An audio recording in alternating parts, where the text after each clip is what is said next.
this understanding is going to help you see how it might be possible for you. So Tony, I'll hand it back over to you to finish off our keys. Okay, thanks, Helen. So the key understanding number 4 is that creating a platform is straightforward. It's a process if you have the right support. So specifically, the topic of this talk has been boom or bust. And very, very much it's the boom side. How do you take advantage of where the puck is actually going to? So if you've been running a hybrid business and creating a massive impact, expanding and really truly seeing the impact you can make, how do you or how can you pivot towards a platform? Well, it's a process. And what I want to do, first of all, is just to talk about the 5 main categories of platforms that transformation businesses, especially hybrid businesses, are most suited to easily pivot to. Now, there are many types of platforms in the business, and it can be case contextual for where your business is actually at. But these are what we're seeing are the 5 major areas where the pivots can be the lowest hanging fruit. Number 1 is a media platform. So if you've been running a blog or a podcast or doing YouTube videos or broadcasting and getting your message out there, Instagram accounts, etc., doing a whole lot of Facebook Lives or writing in your Facebook posts and really creating different messaging in there, being able to consolidate those and draw people towards you who've got a similar message for new normals they see, and aggregating that into media platforms is one of the simplest pivots that can create a much wider impact and a much wider value.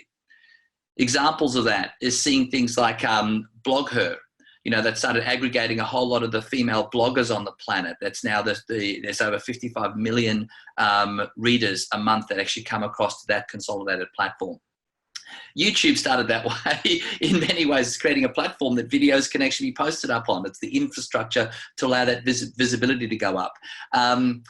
Elephant Journal is another example. So media platforms is one of the pivots that can be made. The second is education and learning. It's a platform that's focused on bringing wider impact of education and learning, both online and physical options.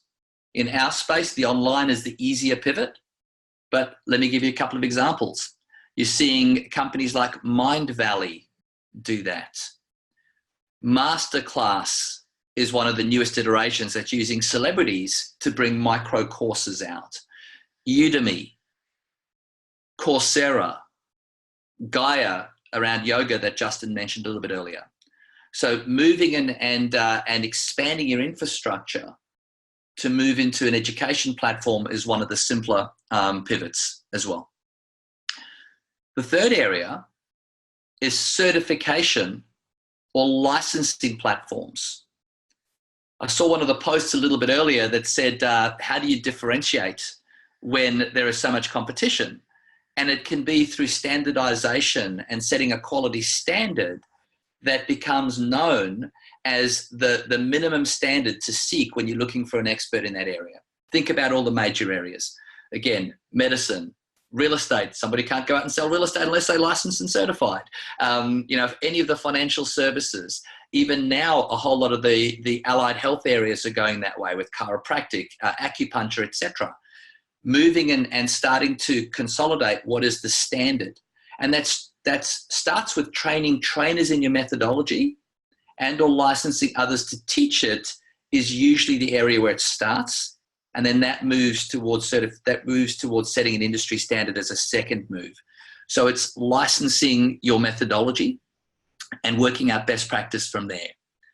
Okay. The fourth area is a marketplace. A marketplace.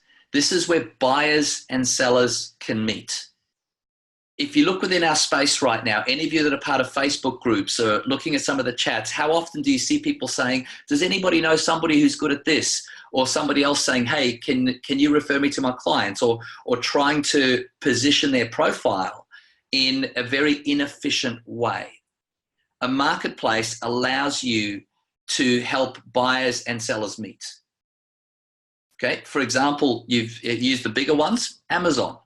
You know, what did we do before Amazon? How did somebody get their product or widget out to a mass market?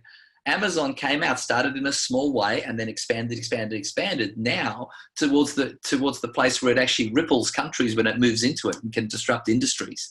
Uber, Airbnb, okay? And then there are smaller ones like Indiegogo, which facilitates crowdfunding, okay? Coursera, I use that for education, but it's equally a marketplace as well, because it's a place where other people can post their courses that people can do that or can find them. Find a therapist, you know, any of those, any of the accommodation ones that you can find. Okay, so a marketplace is number 4. Number 5 is transformational technology. So it's apps that people can use, download on your phone, etc., that makes people's lives easier in the area that they're wanting to transform. So you're looking at things like MyFitnessPal has been a major one. My period tracker, not something I personally use, but you know, it's out there as well. Ura is another example out there. So you think of multiple examples of transformational technology. So when you're looking at those are the 5 major areas. Let me just repeat those. We've got media platforms. Number 2, education platforms. Number 3, certification and licensing platforms. 4 is marketplaces. And 5 is transformational technology. Now, these are the 5 main areas that we see that hybrid businesses can start pivoting towards. And it's not always just one, by the way. Sometimes they're using a combination of both, because it needs a couple of combinations of platforms to truly get their work out there in the world. So there are many examples of how you can pivot your model to a platform. And the key here is to really free yourself up for the bigger impact you actually want to make in the world. And ultimately, you know, from my side as well, something I love is to be free to spend time as I choose it and to not have a business that's reliant on me. And that's one of the reasons I love platforms, is you can move beyond a business that I have to show up. Okay.